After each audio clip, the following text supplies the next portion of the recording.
Parādīšu vienu no vairākām L2D iespējām, kas ļauj ātrāk lasīt Latvijas normatīvo aktu, izmantojot saites uz tā paša akta pantiem un punktiem. Atversim piemēru likumu par pievienotās vērtības nodokli 30. pantā. Lasot 30. pantu, nonākam pie atsaucas uz citu pantu, kur normālā gadījumā mums vajadzētu rullēt šo dokumentu uz leju un atrast šī 26. pantu pirmo daļu. Lasot to, mēs savukārt atrodam 12. pantu, 1.10 primdaļu. Mums atkal vajadzētu rullēt uz augšu. Šajā gadījumā ar vienu klikšķi mēs nonākam vajadzīgajā punktā.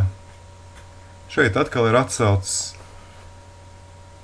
piemēram, uz 2. panta 9.1 daļu.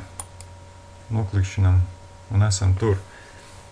Tādējādi ietaupot milzumu daudz laika uz šo pārējām un turklāt arī to laiku, kas mums būtu nepieciešams, lai atgrieztos tajā vietā, kur mēs sākām lasīt.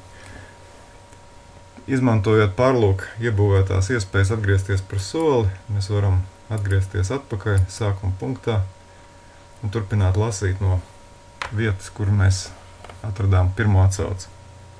Par citām piespējām pastāstīšu jums atsevišķā video.